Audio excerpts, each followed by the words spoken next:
Congratulations. Thank you, Dale. Woo, they make these high. Yes? What do you mean by your tribes, your family? Oh, so many families. I mean, places that where you belong. I suppose the first one being the film industry, which I've been in for 23 years.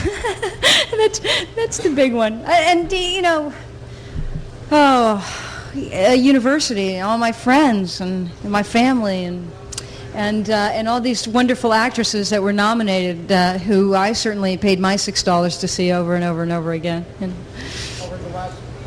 Jodie, congratulations. thank you. How did you prepare for this difficult role in The Accused? I don't know. I mean, I read, I obviously read all the rape material and all of that. But I don't think there's really any way emotionally that anybody could prepare for it, really. Mostly, the only way I usually prepare for movies is to feel very good about myself so that I can make a fool of myself and not feel uncomfortable,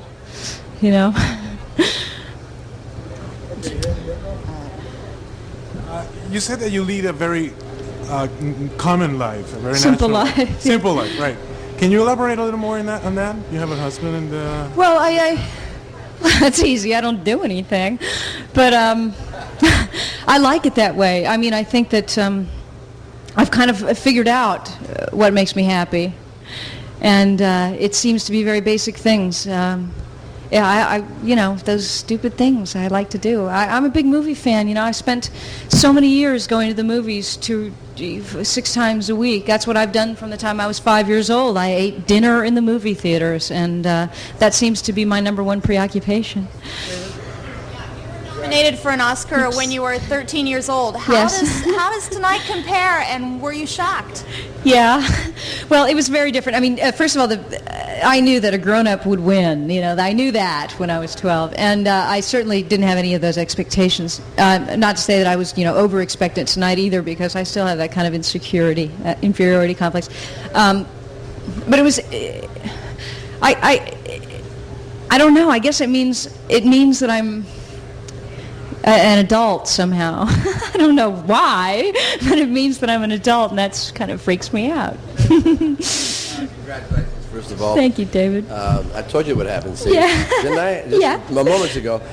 Now that you have that award in your hand, it's going to mean, obviously, that millions and millions of people will see the movie that might not have otherwise seen it. What do you hope that they get from it?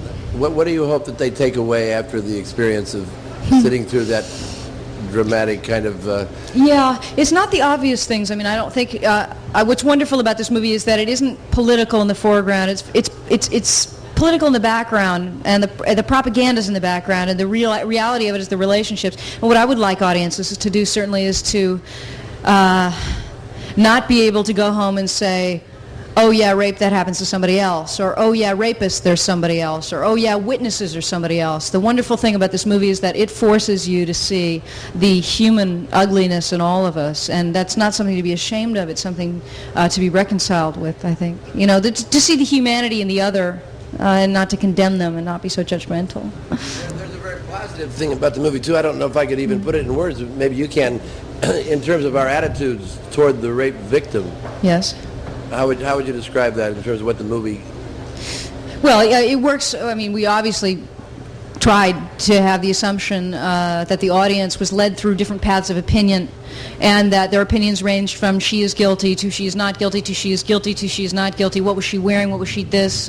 Was he like that? Well, and until the end, where you realize that those questions are invalid, that cruelty isn't admissible in any way, shape, or form, and certainly not a dehumanization. And I think that's the beauty of the movie. And most rape movies, in fact, all rape movies have never addressed that question. It's actually taken it for granted and portray the victim as actually posing that question and making it a valid one, which it isn't. Jodie? Yes. Congratulations. Thank you. It's such an important film. You're so wonderful. But everybody's come back here and they've all seemed rather collected and calm. You're obviously elated. You started to tell us when you were down on the floor. You said some wonderful things about your mother. What does that feel like right now in your hand?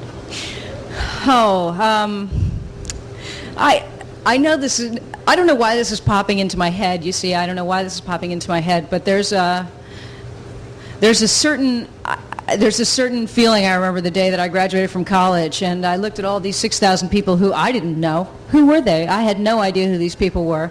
And I said, what was all this? So now I go home, and I looked at my mom's face, in like the 6th row, and it was raining, and my whole family was there, and she had consulted on what she was going to wear, and there was this huge smile on her face, and somehow I felt as if I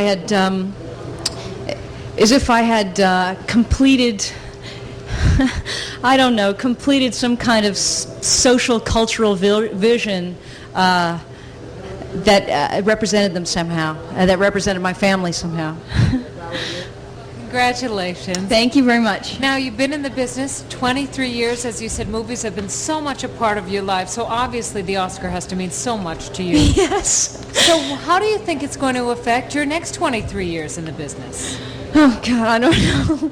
I mean, I know it will affect, definitely. I mean, the Oscars work for the industry incredibly well. I mean, there are reasons why they work, why they're televised, why 1 billion people see them, why people take out full-page ads. I mean, they work. Their films get redistributed, but most importantly, films like this film will be made again. And that's not an obvious thing. It was a very hard picture to get off the ground, and I was certainly not any kind of popular choice. Nobody wanted me for this film. So maybe actresses like me and maybe films like this won't have such a hard time next time around. Are you into a popular choice now, do you think? I don't know. I don't know. I don't know. I've never been that popular. So, Chris, got any questions? About the last choice? No. Jodie, well, being an intellectual and the fact that you don't live in Hollywood, I wonder if you're... Yes, I do.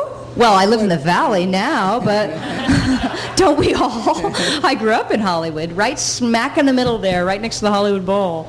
Your reaction now to the Academy Award, was it what you had thought before? What were your thoughts about the Academy Award and now that you have it? Well, obviously, I mean, it isn't something you should take incredibly seriously personally, because the nominations really mean a lot more in that way. But I think professionally it means that I can certainly get off the ground films that 4 years ago, if I had talked to somebody about it, they would laugh in my face and say, who wants to see that? And that's something. That's something for me. And that may sound like a power-hungry statement, but it isn't really. I mean, I don't know how films like Salvador got made, except that Oliver Stone had written, other films that had done well, Midnight Express or whatever it was. Can you tell us how you plan to celebrate, and do you have a spot for that?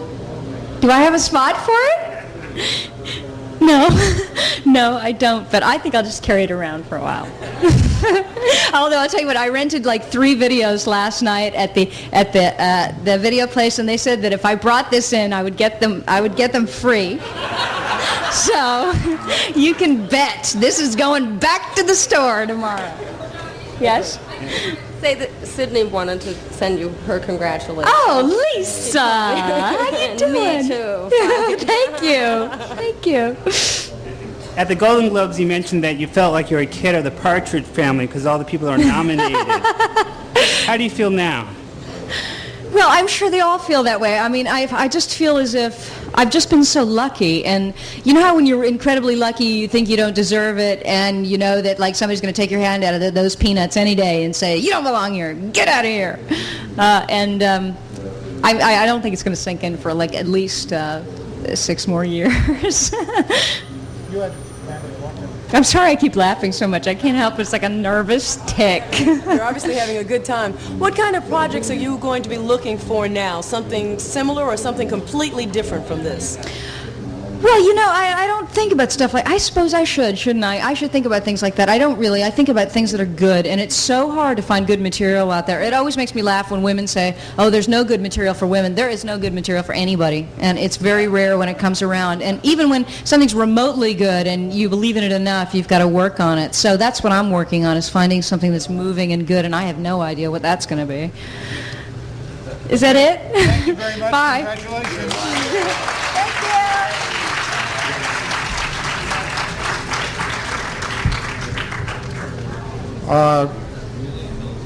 Dustin Hoffman and Noel.